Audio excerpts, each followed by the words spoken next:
जय हिंद दोस्तों, स्वागत है आप सभी का अपने YouTube channel steno with Wasim में।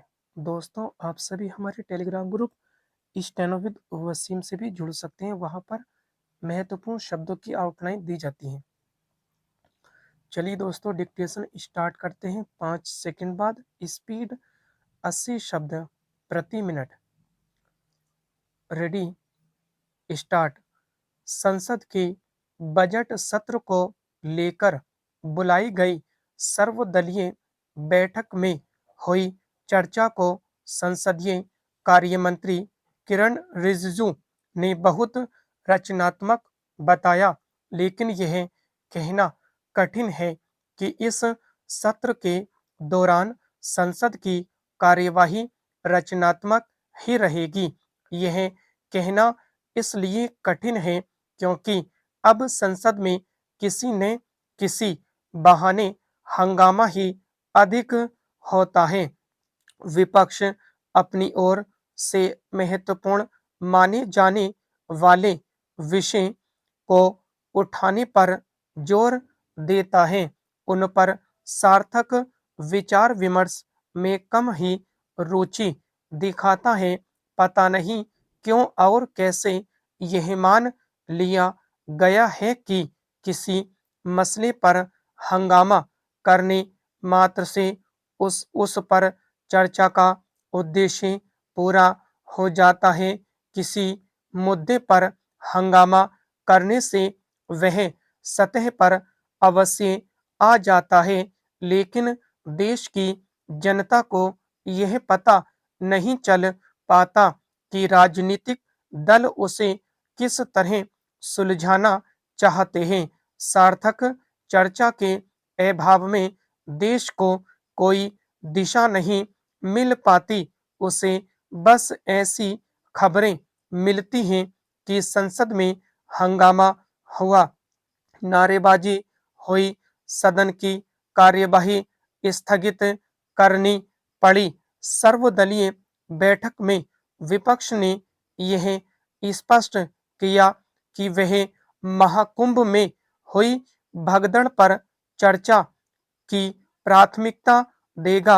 इसमें कोई हर्ज नहीं, लेकिन क्या इससे यह संकेत नहीं मिलता कि उसने अपने स्तर पर राष्ट्रीय महत्व के मुद्दों की तलाश नहीं की? पैराचेंज।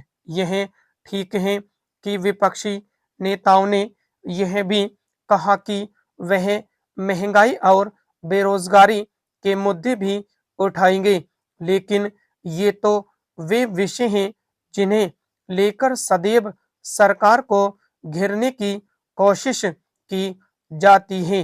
विडंबना यह है कि इन मुद्दों पर भी घिसे पिटे विचार प्रकट किए जाते हैं। यह तय माना जाना चाहिए कि बजट चाहे जैसा हो, विपक्ष उसे सिरे से खारिज करते हुए यही कहेगा कि वह किसी काम का नहीं और उसमें किसानों, नौजवानों, महिलाओं आदि के लिए कुछ भी नहीं। इस तरह की प्रतिक्रियाएं विपक्ष की विचार शून्यता का ही परिचायक होती हैं।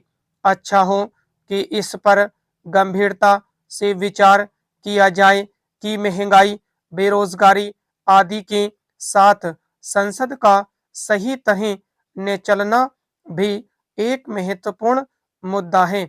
यदि संसद सही तरह नहीं चलेगी और वहां मुद्दे उठाने के नाम पर हंगामा अधिक होगा, तो फिर जन आकांक्षाओं के इस सर्वोच्च मंच की महत्ता और गरिमा ही कम होगी। संसद में राष्ट्रीय महत्व के मुद्दों पर सार्थक चर्चा कैसे हो, इसके लिए विपक्ष के साथ साथ सत्ता पक्ष को भी तत्परता दिखानी होगी। इसलिए दिखानी होगी ताकि बजट के साथ साथ संसद के इस सत्र में वक्फ एवं एक साथ चुनाव समेत जो अन्य महत्वपूर्ण विधेयक पेश किए जाने हैं, उन पर सचमुच गंभीर चर्चा हो सके। विपक्ष को यह शिकायत करने का अवसर नहीं दिया जाना चाहिए कि उसे अपनी बात नहीं कहने दी जा रही है। स्टॉप।